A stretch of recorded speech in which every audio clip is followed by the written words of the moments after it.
علم والا ہے، پاک ہے، عزت والا ہے، اور اس نے حج کو رکن قرار دیا ہے دین کا، اور ہم گواہی دیتے ہیں کہ اللہ کے سوا کوئی معبود نہیں، اور ہم گواہی دیتے ہیں کہ محمد ہمارے سردار اللہ کے بندے اور اس کے رسول ہیں، مخلوق میں سب سے بہترین ہیں، ان کی آل پر، ان کی اصحاب پر، ان کے پیروکاروں پر سب سے افضل درود و سلام نازل ہو۔ حمد و صلات کے بعد اے لوگو، تم پر اللہ کا تقوی اختیار کرنا لازم ہے، اسی میں آخرت کی نجات ہے۔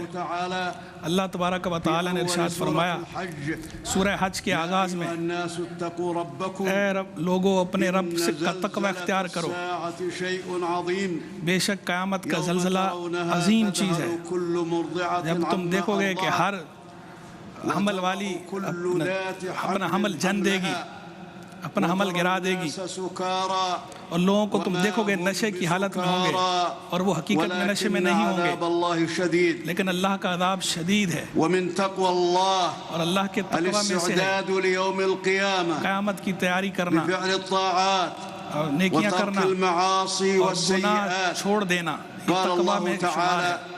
اللہ تعالیٰ نے ارشاد فرمایا یہ اس لیے کہ اللہ ہی حق ہے، اور وہی مردوں کو زندہ کرتا ہے، اور وہ ہر چیز پر قادر ہے، اور قیامت ضرور آئے گی، اس میں کوئی شک نہیں، اور جو اللہ تبارک و تعالیٰ قبر میں موجود لوگوں کو اٹھائے گا، اور آخرت کے لیے تیاری کرنا بھی تقوی کا حصہ ہے۔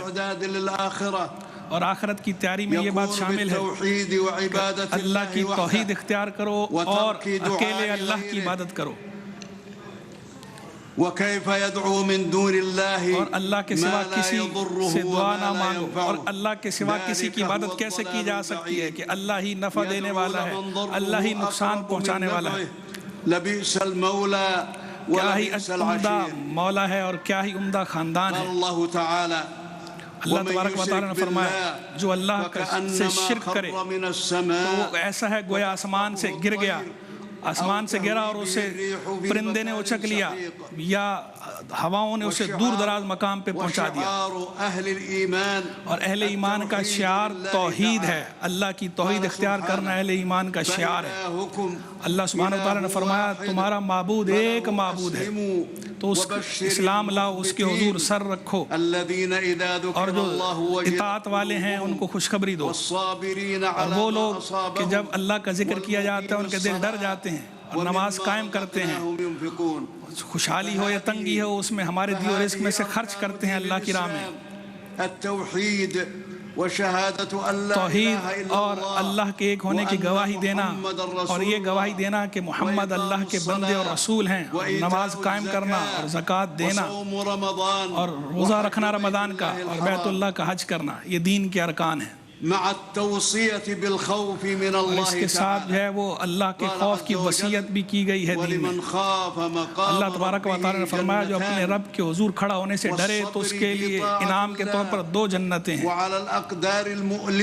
اور جو برائیاں پہنچیں اس پر صبر کرے، تکلیف پہنچے اس پر صبر کرنا، تقدیر پہ راضی رہنا، یہ بھی دین کا حصہ ہے۔ اللہ نے فرمایا کہ جو صبر کرنے والے ہیں انہیں بے حساب پورا اجر دیا جائے گا، اور اللہ کی نعمتوں پر شکر کرنا بھی دین کا حصہ ہے۔ اللہ تبارک و تعالیٰ نے فرمایا اسی طرح ہم نے اسے تمہارے لیے مسخر کر دیا ہے تاکہ تم شکر کرو، اور اللہ کے لیے اور اللہ کے طریقے رائج ہیں مخلوق میں، بندے پر لازم ہے کہ اس پر ایمان لائے، اور جو اللہ کی مخلوق میں اللہ نے جو فائدے رکھے ہیں ان سے استفادہ کرے اور اللہ کا شکر بجا لائے۔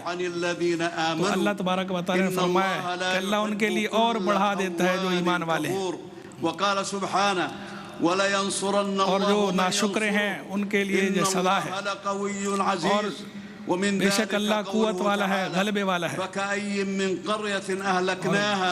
جو شکر سے کام نہیں لیتے، صبر سے کام نہیں لیتے، تقوی اختیار نہیں کرتے، تو ان کو مثال دی گئی کہ جیسے کہ ان کے اوپر ایسی بستی ہے کہ جو بستی ہے ظالم بستی ہے، ان کے اوپر عذاب نازل ہوا۔ اللہ تبارک و تعالیٰ نے اپنے ابراہیم خلیل کو حکم ارشاد فرمایا، آپ نے حکم فرمایا کہ جو ہے وہ لوگوں کو حج کا بلاؤ. قرآن میں ہے اللہ نے حکم دیا کہ لوگوں کو حج کے لیے ندا کرو. تمہارے پاس لوگ آئیں گے حج کے لیے, پیادہ بھی آئیں گے اور سواری پر بھی آئیں گے, دور دراز سے بھی آئیں گے, تاکہ وہ آ کر اس کے منافع حاصل کریں اور اللہ کا ذکر کریں, اللہ کو یاد کریں مخصوص ایام میں, معروف ایام میں. اور پھر جو منافع حاصل کریں اور اللہ کو یاد کریں. قدم الحجاج حجاج آ چکے, حجاج ہر دور دراز علاقے سے یہاں جمع ہو چکے ہیں تاکہ اپنے حج کے ارکان ادا کریں اور اللہ سے ثواب حاصل کریں, اجر حاصل کریں. اللہ کے جو پاک گھر ہے بیت عتیق, اس کی تعظیم کر رہے ہیں, مشاعر مقدسہ کی تعظیم کر رہے ہیں. اللہ تبارک و تعالیٰ فرمایا مسجد الحرام جسے ہم نے لوگوں کے لیے بنایا ہے برابر, چاہے وہاں کا رہنے والا ہو یا باہر سے آنے والا ہو, اس کے لیے برابر کا حق ہے اس میں. اور جو اس میں ناحق ظلم کا ارادہ کرے مسجد الحرام میں, تو ہم اسے ضرور دردناک عذاب چکھائیں گے. تو وہ یہاں آ کر جو ہے وہ فائدہ اٹھاتے ہیں جیسے لوگ فائدے اٹھاتے ہیں. اللہ کی توحید کرو اور صرف اللہ ہی کی عبادت کرو اور شرک نہ کرو. اللہ تبارک و تعالیٰ نے فرمایا کہ جب ہم نے ابراہیم کو جگہ بتا دی بیت اللہ کی اور حکم دیا کہ میرے ساتھ کسی کو شریک نہ ٹھہراؤ اور میرے گھر کو صاف کر دو, طہارت والوں کے لیے, عبادت والوں کے لیے, اعتکاف کرنے والوں کے لیے, قیام کرنے والوں کے لیے, رکوع کرنے والوں کے لیے, سجدہ کرنے والوں کے لیے, تو انہوں نے ان کے گھر کو پاک کیا. تو لہذا اللہ کے اس گھر کو ہر اس چیز سے پاک رکھنا چاہیے جو اس کے قائم نہیں ہے. اور حج کے اندر کوئی جھگڑا نہیں ہونا چاہیے, کوئی سیاسی نعرے نہیں ہونے چاہیے, کوئی فرقہ وارانہ اور گروہ بندی کی باتیں نہیں ہونی چاہیے بیت اللہ میں, بلکہ جو ہے وہ اللہ کی اتباع ہو, اللہ کے رسول علیہ السلام کی سنت کی اتباع ہو اور طہارت کا اہتمام کیا جائے. ظاہری طہارت کا بھی اہتمام کیا جائے, باطنی طہارت کا بھی اہتمام کیا جائے, اور وعدوں کو پورا کیا جائے, حقوق ادا کیے جائے لوگوں کے. اللہ تبارک و تعالیٰ نے فرمایا جو اللہ کی حرمت والی چیزوں کی تعظیم کرتا ہے تو اپنے رب کے پاس یہ سب سے عمدہ اجر پائے گا, اور جو اللہ کے شاعر کی تعظیم کرتا ہے تو یہ دلوں کے تقویٰ میں سے ہے. اور حج میں مختلف مظاہر جو ہے وہ حج میں ظاہر ہوتے ہیں, تعاون کے, ایک دوسرے کے ساتھ فائدے کے, اور مسلمانوں کی سوسائٹی کے فائدے کے, اور الگ الگ زبانوں کے لوگ, الگ الگ رنگوں کے لوگ, قوموں کے خطوں کے یہاں جمع ہوتے ہیں اور آپس میں ایک محبت کرنے والے بھائیوں کی طرح جمع ہوتے ہیں اور یہاں فائدہ اٹھاتے ہیں. تو یہاں اپنے اور وہ محتاج کو بھی کھلاتے ہیں, محتاج کو, فقیر کو کھانا کھلاتے ہیں. اور سچ بولنا چاہیے اپنے قول میں بھی اور افعال میں بھی سچا ہونا چاہیے. اللہ تبارک و تعالیٰ نے فرمایا کہ جھوٹی بات سے بچو.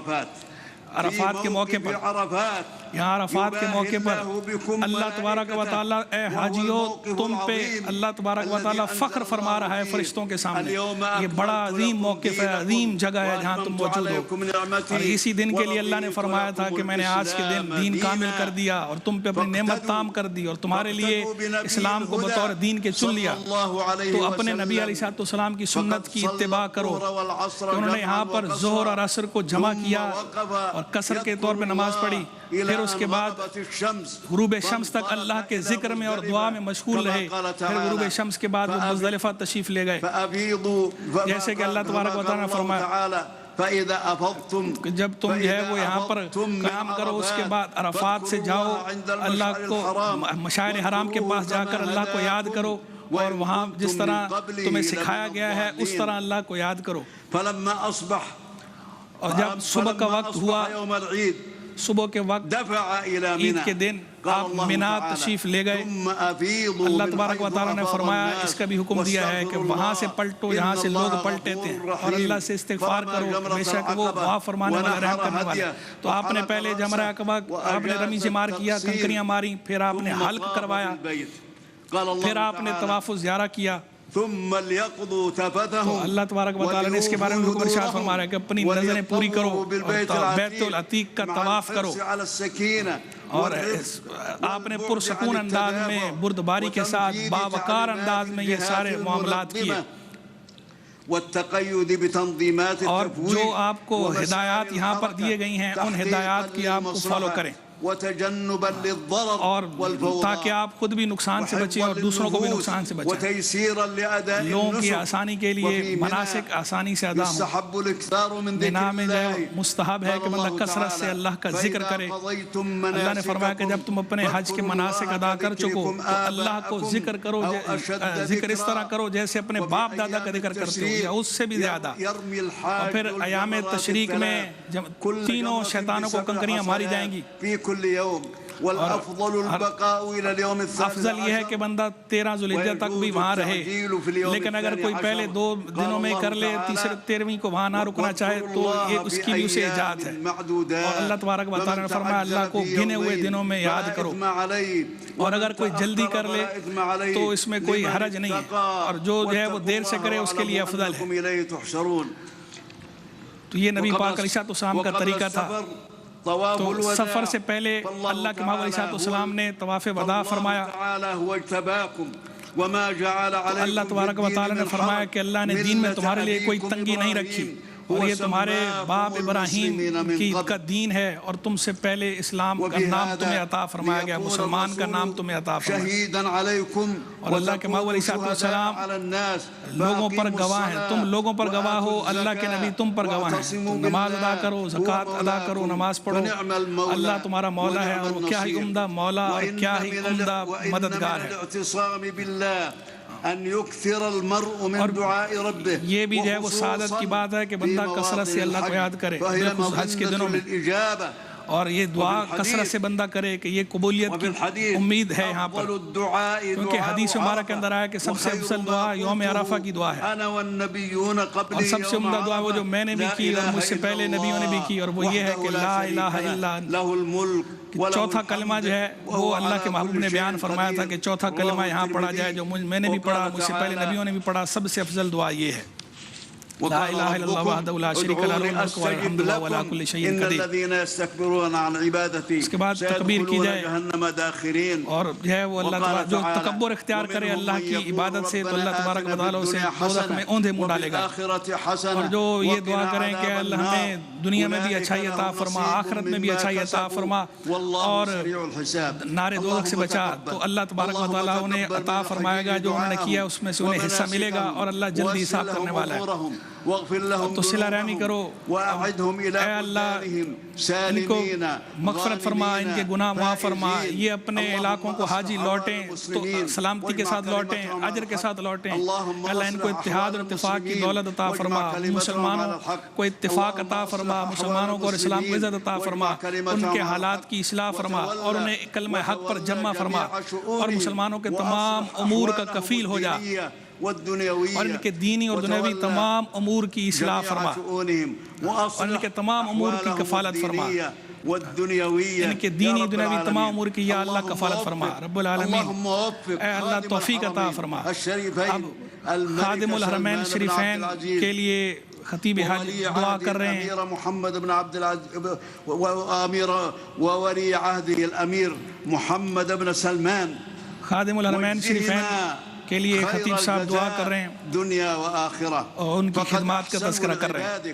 وَيَسَّرُوا لِلْحُجَّاجِ أَدَاءَ ان کی الْمَنَاسِكِ حج کے لیے جو خدمات ہیں اس کا تذکرہ کر رہے ہیں. في خدمة الحرمين الشریفین, حاجیوں کے لیے جو خدمت ہے, جو انہوں نے اقدامات کیے ہیں, اس پر انہیں خراج تحسین پیش کر رہے ہیں. اے اللہ اپنے دین کی مدد فرما, اور درود و سلام نازل فرما ہمارے نبی محمد علیہ السلام پر, ان کی آل و اصحاب پر, اور کثیر سلامتی نازل فرما.